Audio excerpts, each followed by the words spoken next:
Welcome to Turn a Page, the official comic book club for Nerd Initiative. Each week, the NI Bullpen will be covering the world of comics, talking to creators, deep diving into some fantastic stories, and much more. Now let's hand it over to the team and turn a page. And what is going on, everyone? It is Tuesday night, 8 p.m. Eastern Standard Time, and you are tuned in to Nerd Initiative YouTube for another edition of Turn a Page, the official comic book club of Nerd Initiative. What is going on, everyone? My name is Ken M. You know me as the host of the ODPH podcast. I'm also Nerd Initiative's comics editor-in-chief. To my left, your right, it's in his contract. He does his own intro. A long, long time ago in a galaxy far, far away. He was coming right at you live and direct, straight from the ODPH studios. My name is Off the Cuff Tom, Nerd Initiative's pop culture connoisseur, Ken. Star Wars fans, may the 4th be with you, belated, and it is always a pleasure. Absolutely. Unfortunately, our editor-in-chief of Star Wars content, Matt Roth, is unfortunately unable to join us tonight, but we definitely want to give him his flowers. All the content you saw this weekend from Nerd Initiative for May the 4th be with you, Star Wars Day, Matt and the team absolutely killed it. And they definitely made a big impact. So want to definitely shout out Lauren and Pad and Sean for doing the articles. Like I say, a lot of amazing things this weekend and really celebrating Star Wars. And we thought we'd carry the party over to the show this week. They seriously pulled an Order 66 on the internet and just slayed it. Yeah, absolutely. Matt came out and really had the team organized and they were rocking and rolling. It was amazing to see. It's a new era of nerd here at Nerd Initiative. So we definitely are excited to see that ball rolling. And we definitely thought we'd kind of carry on the Star Wars tradition because obviously coming out of Free Comic Book Day, which I hope everybody got to the shops this week, went out and supported your stores wherever you're at, picked up some great issues. We thought we kind of carry that momentum here, obviously, and, keep that whole Free Comic Book Day vibe going a little bit by talking about one of our favorite Star Wars comics. And this is one that when it came out in 2015, really hit the ground running and really was like, okay, this feels like an event. Would you say, Tom? I was not aware of this. I was always iffy between Star Wars canon, not canon, or the books, the legacy, this, that, and the other thing. So as far as comic books were concerned, this, for me, first time opening it, was a breath of fresh air. It was like, especially because they're following Vader, I was like just breathing in all that Mustafarian smut. Yeah. And then obviously when Star Wars came back to Marvel, it was really a big deal. And obviously Marvel has absolutely been crushing it on their lines and giving the Star Wars fandom so much to, really sink their teeth into. And really, like with this event that happened, we really got a taste of what Marvel was going to be doing, especially dive into a story and one that the minute you hear the name, you're like, wait, what? VADER DOWN. Yep. So for tonight's episode of Turn a Page, we're going to be talking about VADER DOWN, #1 from 2015, the kickoff there. The story is by Jason Aaron and Kieran Gillen. Mike Diato is on the art. Frank Martin and Joe Carmagna is on the lettering. And then Mark Brooks covered, man. That's an amazing piece of work here. And Aaron and Gillen, during this time period, were crushing it. You're really leading the Star Wars line, too. Oh, yeah. And when they announced this, I believe at San Diego Comic-Con, it really caught fans' attention of that year. And rightfully so, because Vader, arguably the greatest Star Wars character of all the mythos. I think, it's debatable. I know, Tom, you got some feelings about that. Really? Well, chat, super chat, wherever you're at, join in and let's hear about who is your favorite Star Wars character. Obviously, coming off May the 4th, there's a lot to choose from. Darth Jar Jar. Well, you know what? That's for a lot of other people, not yours truly. But it's Boba Fett all day for me. Yeah. So, but that's for another time. But for where we're going to jump in, we're going to be deep diving into VADER DOWN #1, the event that kicked off everything for this monster crossover event in 2015. So we are going to be talking spoilers. If you haven't read the book by now, we give you that fair warning because we are going to start deep diving into it. So, Tom, that said, give me a spoiler-free statement on what we're going to be discussing. Big. Very, very big.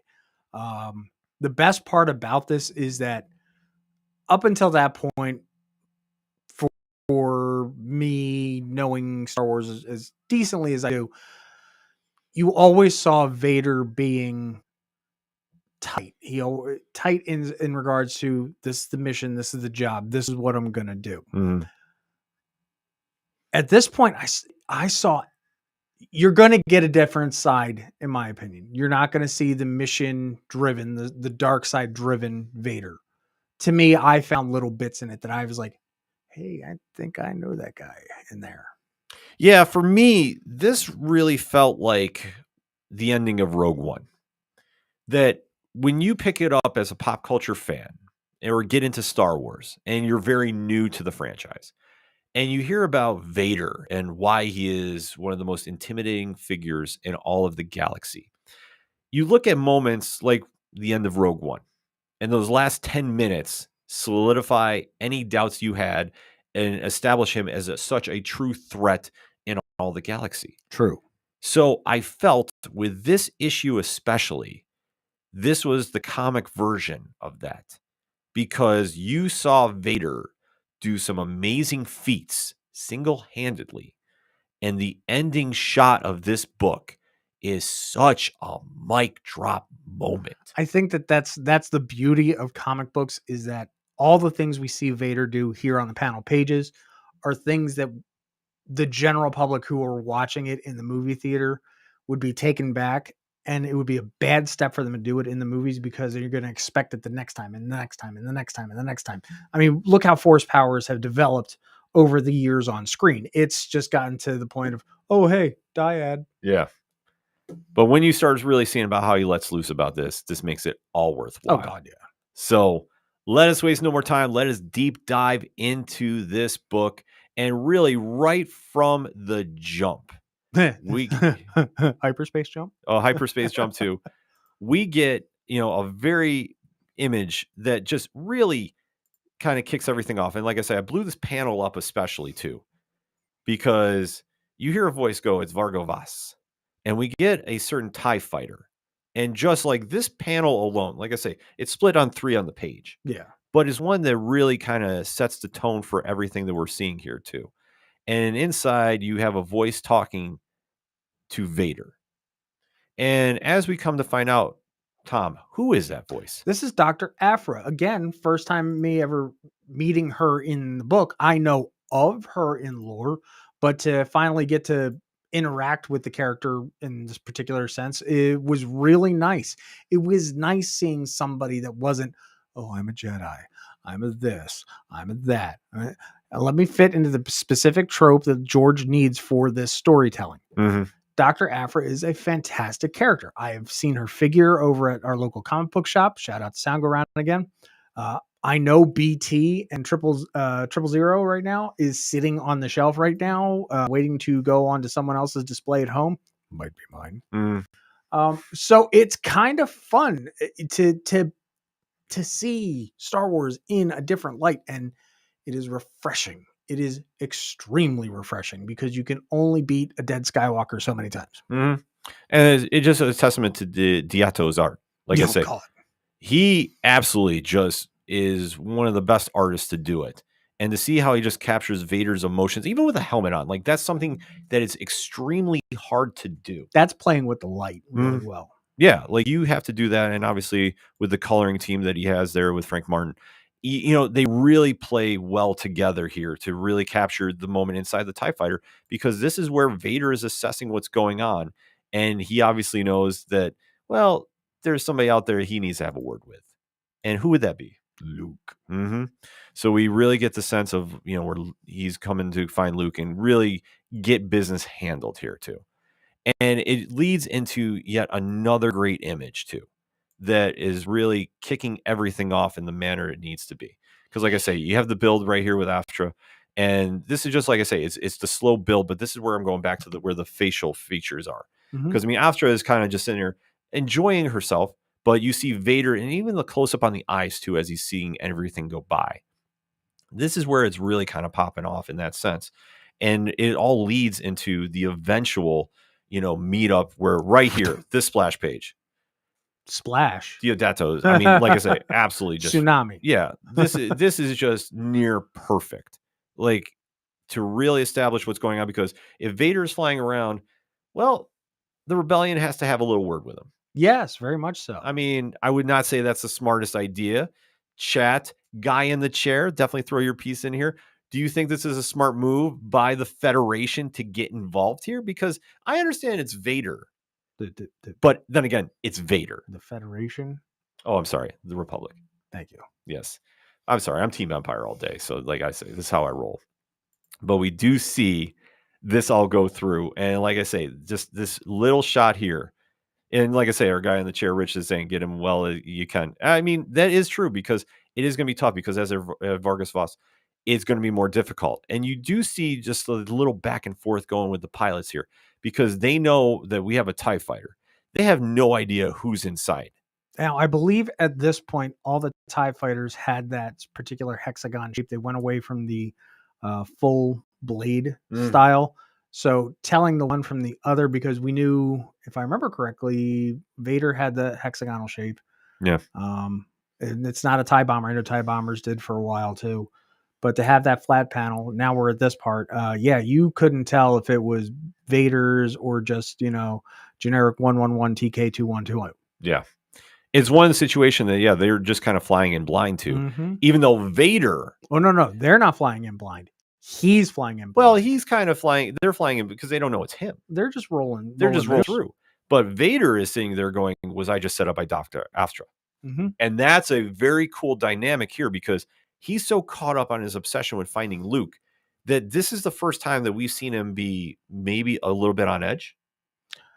No, you say edge. I just say more Vader. He's just more suspicious. I don't think that Vader doesn't do edge at this point. I think Vader is so involved with being in the Empire and the mission and Luke that the lack of emotion is just the job.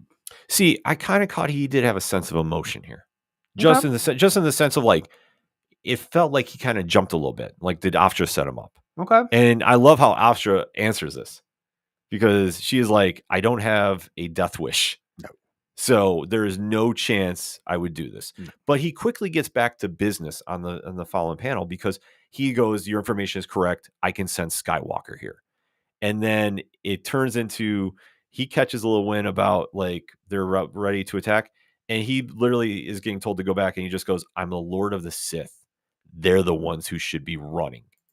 How fantastic is that line? That is Anakin speaking there. That is not Vader. That is Flyboy Anakin, whether it's episode 1, happy 25th anniversary for Phantom Menace, or just cocky Anakin in 2 and 3. Shining right through that shiny black armor because he knew y'all done. That's it. Oh, yeah. Because he is sitting there just ready to go do what he needs to. And we see a lot of evasive maneuvering. We see, there's just so much imagery going on with that fight. And where it ultimately ends up, I mean, is a very, very bold statement. Now, before we get to the ends up part, I do have a nerdy point of note here. If anybody pays attention, this is Blue Squadron. Blue Squadron should be dead from Rogue One. That's why Blue Squadron wasn't in A New Hope. They were killed on Scarif. So somebody needs to get a little Rainbow Connection going on there. Yeah. Just saying. Well, I mean, it's the one thing. There's a lot of loopholes, if you will. Yeah. But it adds to the fandom. We can all make our calls here and do what we need to. That's my job. But like I say, you have the squadron go and try fighting Vader, and obviously it's a losing battle. Oh, yeah. And you see just in a small dose of what he can do inside his TIE fighter, which, I mean, everybody knows what he can do with the Force and his lightsaber. But to see him in aero combat, that's what really kind of stood out here. That's what I said. That's Anakin shining through perfectly. That is the pod racing kid from Tatooine.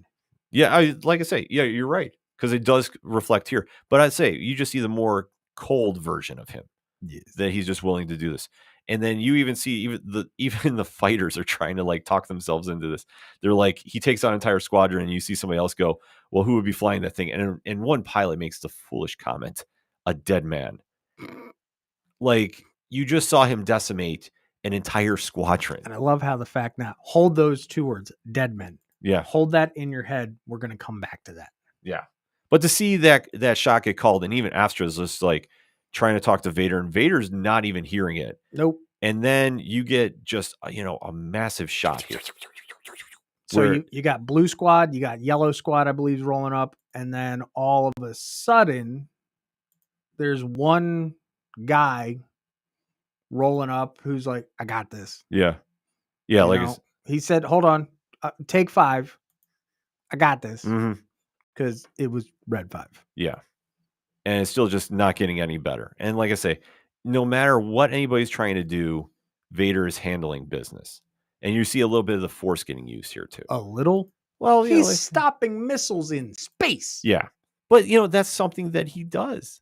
And he's so good at too. Like I say, when you see this scenario play out, Mm-hmm. I mean, this shot right here, like I say, we talk about splash issues. Yeah, well, and this is what I'm saying. This is exactly the type of thing that you can't do in the movies or on television because the bar would be raised so high. It is perfect to stay in the comics right where it's at. I'm not saying that's a good thing. I'm not saying that's a bad thing. I think it's a smart thing. Well, it's something that the comics medium allows you to do. Yes. Better than anybody. Technology is great and all, but the human element of drawing and filling and painting and thinking and conceptualizing and printing, that's what's great about comics. Mm-hmm. And it jumps in there. And I fully agree with our guy, Rich, in the chair there. Now that's a splash page. Absolutely. Like I say, Deodato just absolutely just Guy in the chair kills this. And just what he is doing, it just really, amplifies what's the action going on because there's so much of it too. Like I say, we talk about events and having big action out the gate. That's what we see here in this book. We're on what, like page 6 or 7 at this point? Yeah, I mean, it's about almost halfway through. But it's one of those situations that you get these moments and then you start seeing another fighter is making their way into the equation. And that is who? Like I said, red 5, Luke Skywalker. Mm-hmm. So we do see Luke is making his way into the action. And still, he's just watching the absolute destruction happen.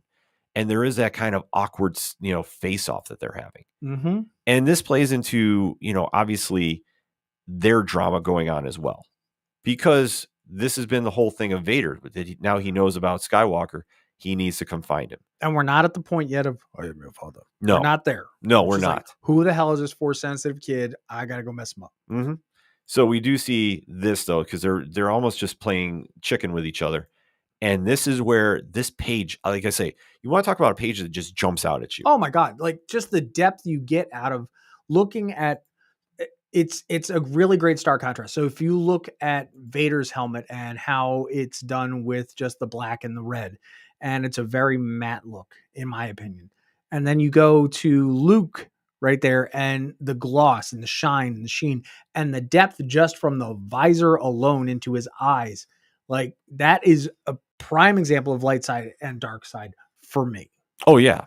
No, absolutely. Like I say, this is just a perfect setup too, because this is the ultimate confrontation in Star Wars. This is the fight forever, if you will. It's Luke versus Darth. And you see that minute. And just when that collision happens too, it's a moment that you're not expecting because you expect one of those two to just outlast the other just for a round. But it doesn't happen.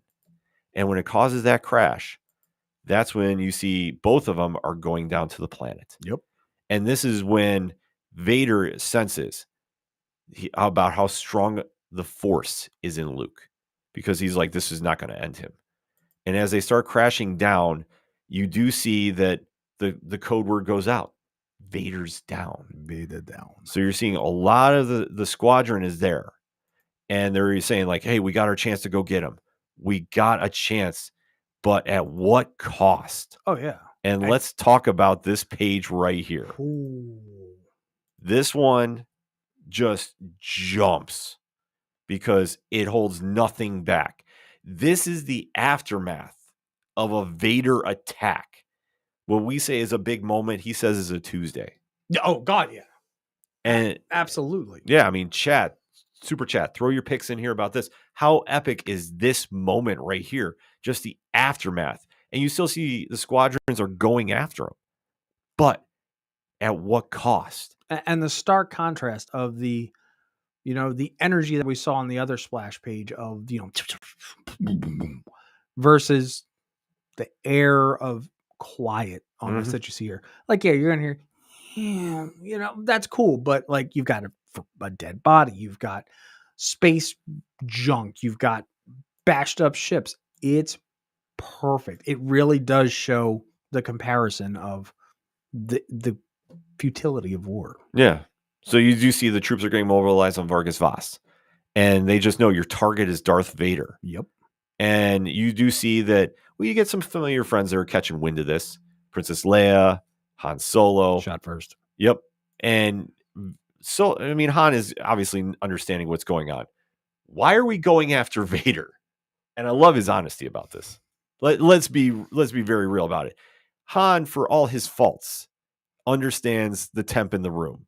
Yeah. Why would we go after Vader? But once it's realized that Luke is involved, well, we got to go help the kid. Yeah. Like, you can definitely tell he wants no part of this, because he's just like, this is going to be a foolish attack. And to see who they, like, the amount of people they send about this is, I mean, it's warranted. Oh, Like, yeah. I think if anybody's questioning, I mean, look at the arsenal that is coming after him, because they understand that Vader's reputation alone causes this. I mean, super chat, guy in our chair. What do you think when you're seeing this, as this army is now coming after Vader? You have a Vader, we have a rebellion. Yeah. So, I mean, for this moment too, like I say, it sits there for me, and I'm just going like, this feels like a big event when you see that happen. Yep. And that's what you want when we talk about kickoffs to any events. We want that sense that this feels larger than the moment it is. Because if it's just an average day, it's not as impactful. But I think for where the writing was going here, they built up the temp about this perfectly. Because as they're rising in this, it's just a sense that the tension is slow building. It's not like a full slow burn like we talk about with Something is Killing the Children. Oh, yeah. But it's in that variation, because you do see, to anybody that's just jumping in right now, if this is their first time picking up a Star Wars comic for whatever reason, listen, hey. No, second. I'm sorry. I already did a review. So, yeah, this is my second one. Yeah. Like I say, but this is a great one to jump into. If you're seeing this and you're kind of like trying to understand the hype about Vader, they've already explained it to you in just a handful of pages. That's all they need to. Yeah. And this is something that we've talked about on Wrestling Night Live, 8 p.m. Eastern Standard Time, Thursday nights, that if you're watching wrestling, you need to understand who is the heel and the face within the first few minutes. They do that with this book. And this is almost like a perfect jump on point for anybody that wants to get into Star Wars. Mm-hmm. And that's something that I think is just masterful to do, especially at that age, because Star Wars has been around for how many years now? 40. Right. But for 2015, they really wanted to make a big splash with this.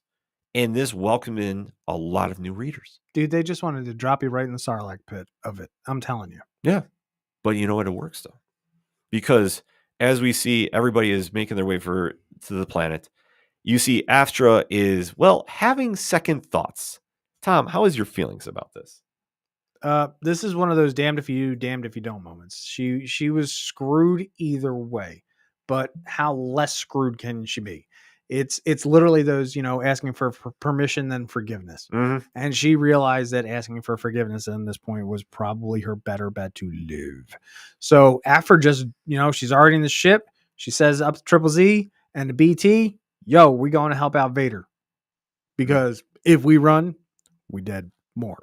Mm? Oh, yeah. There's no easy way out of this one. This is the Rock and the Vader place. Mm-hmm. That's it. Yeah, nobody survives the Vader place. No. Once you make the deal with the Empire, it's a done deal. Mm-hmm. So, well, I mean, honestly, you get burned in the end. Tom's here every Tuesday night, 8 p.m. Eastern Standard Time, folks. Tip your server. Yep. So we do see, though, the action now comes down to the planet. And we do see the Gray Squadron is showing up, and they find Vader. And even as Vader is on the ground, he's taking care of business. Dude, those Y-Wings had no chance. I've never liked Y-Wings, so I was okay with those. I'm going, yeah. I just always thought they were a silly design. Because he is literally just taking everybody out with the Force on the ground. Like, it's an afterthought. Mm-hmm. Like, he has gone from being Anakin as the pilot to Vader on the ground. Yeah, he's full on Vader mode. And again, you just can't do this kind of stuff on TV or movies because, again, yep. Yeah, and I thought how Aaron set this up too. Like I say, it really establishes him. And you just see the coldness and the drive and the unrelenting will of accomplishing what he wants. Good, bad, and different. he's doing this. Think about it. I mean, honestly, this was Vader going, "Hey, hold my blue milk." Yep. Yeah. Because he is sitting there going, I have a chance to go get this kid. Mm-hmm. I'm going to go handle this. You can do whatever you want. It's not going to stop me. Yep. Meanwhile, Luke and R2 are trying to figure out, okay, what's our next move? And just wandering around the planet and seeing a lot of damaged sculptures, if you will. But then we get to like the end of the book. Like I say, this is just the mic drop moment here. Because the rebel troops on the ground confront Vader. We found him. And Vader is just sitting there and he's like, I'm looking for a Jedi temple. I think I found one. And he gets threatened by this mob of the squadron. And they're literally saying, lay down your weapon. You're surrounded. And then we get to the final image here. And Curdy, let's just again give our force flowers out to Matt, who suggested this book. All he had to do was show us these like 2 panels. And we were like, yep, we're doing that issue. Yeah. No, I said, that was it. So kudos again to Matt. Yeah. Because when you see the last image show up here, and this is such a mic drop moment too. This ends everything. I mean, look at that 2-page spread panel. Mm-hmm. And then the line that is given. He's getting threatened, and Vader just stands there, saber unleashed, and he goes, all I'm surrounded by is fear and dead men. And like, you want to talk about just a moment to end an issue on. You think? Like this is the F around you have found out with the Force. Yeah. Chat, super chat, guy in the chair. What is your reactions seeing this? Because I'll tell you what, this was like the perfect way to end because it is a cliffhanger. But there's 5 more issues. Yeah, there's 5 more issues after this. But when you see this moment play out, you literally just go, oh, okay. Like, we are here. It's going down. Our guy in the chair, like, perfectly says, oh, bleep. Because Vader is sitting there just going, this is your best shot. See, now what's funny is you guys are like this, oh. Me, I'm like, it's Tuesday. I'm on the flip side of that. I think, yeah, he's got this. I'm not, I don't have to bat an eyelash. Yeah. I mean, it's the perfect Vader setup, but it all depends on how much you know about the fandom too. Like I say, for a new reader, oh yeah, this is an excellent jumping in part. Yeah, absolutely. Because you get the classic Star Wars characters and a couple new ones too. Yep. But you get the essence of what Vader is. He's Vader. Yeah. I mean, there's just so much win about this. Obviously, we talk about the good. Is there anything you didn't like about this? Too many damn colors. Really? Cyan, gold. I'm like, seriously, someone had the big box of Crayola at Marvel and just wanted to throw them on the page for every goddamn squadron. That was it. That's my only complaint. You know what? If that's the worst thing in a book. That's all I got. Just me as someone who tries to keep up with figuring out canon versus legacy and everything in between. That is the littlest gripe I got. See, I honestly would say maybe we spent too much time with the rebellion. Like, I mean, honestly, I couldn't find anything I didn't like about this. I really thought from the art and the writing. Art and writing is perfect. But I think that since we're only talking about the first book tonight. Yes. And again, chat and super chat, let us know if you want us to come back to this, because trust me, we are extremely enthusiastic about this book. We, when we do books, we do it because we want to do it. So if you want to hear us do the rest of this story, we'll more than happily come back to this. But I think that the little bit of setup that we had with the rebellion and Princess Leia and Han and makes sense. You get a payoff in the long run. But if you don't, and you are that new person to Star Wars comics, it's nice to see them and go, oh, hey, I know those guys. So I'm good with it either way. I'm just all about the colors. But for me, like I say, maybe that's it. But that's also me stretching too. Exactly. Because the thing is, Aaron writes this amazing script. And he walks you through Vader's, like almost seeing it through his eyes. He's one with the dark side. Because you're really focusing on what he wants to do. Luke is almost an afterthought in this moment because it's just Vader being Vader, and it focused there. And Deodato's art, and I apologize if I'm messing up the name. I have a very bad head cold tonight, so I apologize for any name messes. The artwork here is just next level. This feels like a Hollywood film. It does. It's called Vader Down. It's not called Skywalker Stuck. It's not called, Princess Leia on vacation. It's called Vader Down, and it is written for Vader, not anybody else. And that is exactly where they went with it, and they did it perfectly. Yeah, this one really just, it's hard to find anything wrong with it. No. But we have to be honest. We have to call it right down the middle. So super chat, guy in the chair. What is your grade on this book? If you've read Vader 1 or Vader Down, number 1, what is your grade? And, out of 10. So, Tom, we'll start with you. What is your grade on this? I was going to be a smart guy and talk about M count for a second. But either way, even if I'm going to talk about midichlorians, it's a 10 out of 10 midichlorians. Like, this is perfect. You can't, again, we're stretching. Not to speak for Ken. It's a 10. It is an easy freaking 10. It's an easy 10. What? Why do I got a 9? Yeah. Get in the chair. He's taking off a point for the midichlorians. But no, I have to agree with you. We talk about the art, and Deodato's are just absolutely just next level. You talk about Aaron's script, and they put this together, and they literally walk you through the moments of what makes Vader Vader, and to see an attempt to take him out. Like, this is a moment that in Star Wars, you're like, well, who would be crazy enough to do this? Why are we doing this? And yet you see the circumstances behind it. Luke is that valuable to the Republic that they're willing to do anything to save him, but Vader is doing anything to take him out in the name of the Empire. So to see that conflict happen, and you start seeing the slow build to it, and I can't emphasize that enough. You see the build, and that's what carries this story. And then, like I say, once you get to the splash page, and the artwork just next level speaks for itself, you get the sense of like, this truly feels like an event, because there's a lot of times we open these intros. And they tease a lot, they build. You don't get that big payoff.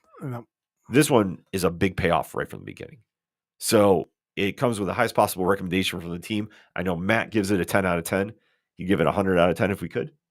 But this is one that we definitely will be talking about.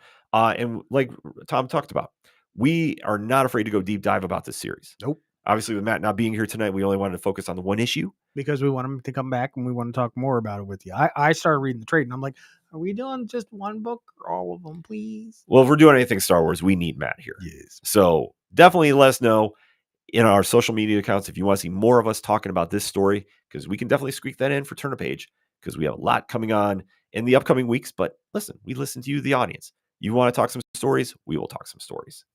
That's no false story. That's a real story. And especially too, because tomorrow we'll be talking about a lot of stories, because it's New Comic Book Day. That it is. So, Tom, what are you picking up at the shops this week? Ken, why don't you go first? Oh, he's deferring to me. For me, it's a no-brainer. It will be kicking off our New Comic Book Day coverage, 9 a.m. Eastern Standard Time on nerdinitiative.com. And it is the next issue in one of my favorite series coming out from one of my favorite imprints. This is Geiger #2 from Ghost Machine. And it's a live and direct coming out right at your comic book shop, just for Jeff Johns. Yes, Jeff Johns and Gary Frank and the team over there, Brad Anderson, Rob Lay, killing this series, absolutely crushing it. Oh, yeah. And came out with a very strong #1 issue. Fully expected #2 to be in that conversation. So that being said, we'll definitely throw a pickup for Matt, because like I said, he unfortunately couldn't make it tonight. And this is out right now from DC Comics. And this is The Boy Wonder, Book 1. So this is one that has got a lot of hype behind it. Juniba really does an amazing job with this. And literally, if you are into The Boy Wonder, this is a book you definitely don't want to miss. Now, which Boy Wonder are we talking about? Damian Wayne. Ooh. So you definitely want to make sure that you check this out at the comic shops this week. So, Tom, take it away. So everybody, let's guess what I'm gonna say because it's Tom doing comic book reviews, so it's gonna be not Power Rangers. Okay, so IDW's got coming out. ID, Yeah, it's it was IDW. IW. Sorry, I get all those I's. IDW. We do a lot of reviews here at Nerd Initiative. We do so. seriously, it's crazy. Beneath the trees where nobody sees. I came into this book completely blind to the fact of what it is. I looked at it, I was like, oh, cool. It looks like a cute, Bernstein Bear thing, reading Rainbow. Yeah, it's not that. But quite honestly, as far as a story goes, walking into this blind, not reading issues 1 through 5, storytelling alone on this was great. And again, since I had the Reading Rainbow experience, looking at the book and the graphics, and it really threw me back to my childhood, but the matter or brain matter of it that's spread across the pages really gives it a very visceral twist. So maybe you might want to go take a look, but you don't have to take my word for it. This is one of the best series out right now. And more people need to be talking about this series. They really do. I mean, the content that you get in the book versus what you see on the pages are two very different things. You can hold it up in front of your face and go, "Oh, this is really cute, sweet, pretty." You flip the page. This is cute, sweet, gory. Oh my god! And it's worth it. Mm-hmm. Oh yeah, like I say, the praise has been getting online is absolutely worth it. Mm-hmm. And it absolutely, backs it up each and every time out. So this is going to be a series, if you're not familiar with, make sure to go check out from IDW Publishing. I know they have a monster Teenage Mutant Ninja Turtles year coming out. I'll be honest, everything you've thrown at me so far from IDW, I have been ecstatic for. Whether it was the source book for Turtles, and I know the Turtles are each getting their own individual runs this year. Like IDW, talk to us. What do you want to do, man? Let's what are we doing? Well, I'm putting it out there. What's up? We have something in the works. Let's just put it out there for that. But I'll get my Technodrome. What are we doing? Wait and see. ... But yeah, no, IDW is absolutely crushing it right now with the Star Trek books as well too. So, but this is one, if you haven't checked this out, go get it. I'm going to go back and read the first 5 because I need to see where we started to where we ended. So I'm in. Yeah. Maybe we'll have to talk to somebody about this too. I like that idea. Stay tuned for that. So that being said, like we touched upon, 9 a.m. Eastern Standard Time, nerdinitiative.com. We have the bullpen dropping reviews left and right from your biggest books of the week. So trust us, if we're not talking about it this week, buyer beware. But we're giving you the best of the best starting at 9 a.m., a full day's worth of reviews going right up. I think last I heard was till noon. Every 15 minutes on the hour. So like I say, every 15 minutes, a new review drops. So definitely make sure you have it subscribed on your RSS page, however you do it on your phones. QR codes. Yep, QR codes. Because here at Nerd Initiative, we love QR codes. So that all being said, Tom, why don't you let everybody find out what's going on with you and your brand? Well, the brand is me. It's Off the Cuff Tom. It's all me, 24 hours a day, 7 days a week, 365 days a year. But you can usually find me here every single Tuesday night here on Turn a Page. And I know that something's going to be coming. Who knows? Mm-hmm. Who knows?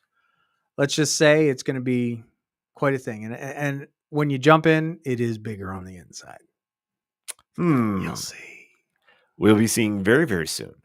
And as for yours truly, odphpodcast.com or the QR code that you see on the screen, because we got brand new episodes dropping this week. The Entertainment Edition will be delayed a day to recover from what I'm fully expecting is going down in X-Men 97 tomorrow as we are recording tonight. Because I'm available, just saying. Big things are happening. And then, especially here on Nerd Initiative, shout out to Megan from Vigilante Vibes podcast. We have something very special coming to recap the season of X-Men 97. So we'll just jump to the homework assignment right now. You want to make sure you hit the subscribe button. You want to make sure that you tap the like icon and the notifications because you want to do the triple threat here at Nerd Initiative so you don't miss any of the new shows. Oh, I said too much, did I? Who knows? Who knows indeed. and the new content that is dropping here at the home of Pop Culture Positivity. Because right from here, we lead off right into Wrestling Night Live. Straight from the top rope. Yep, 8 p.m. Thursday nights, right here on Nerd Initiative YouTube. And then right from there, I know I jumped the gun a little bit because I get excited even with my head cold talking. You want to go to nerdinitiative.com, contact us, subscribe for the newsletter. There's going to be some stuff coming out there. And especially you can check out all the content that's coming from the streaming team, the movies team, the Star Wars team, The Power Ranger guy. Yep. The wrestling team and the comics team and much, much more. And because it's in the contract, we have to do this. If you want to get some merch, because it's con season, and if you want to go support the brand out in the wild, perfect way to do it is go buy some Nerd Initiative merchandise. We need tumblers so I can put my cold medicine in it. I'm going to put that out there. But if you want to get a hat for summer, you want to get a shirt, you want to get a hoodie, boom, right there it is. Go support the brand and let everybody know that you are a fan of the home of pop culture positivity. So that being said, everybody have a great week. For Tom, I am your host, Ken M. And when you're at the shops and you have a great issue in your hand, such as Star Wars, Vader Down, #1 by Marvel Comics, and you see somebody struggling and find something, hand yours off to them. Tell them to turn a page. We'll see you next week. May the force be with you.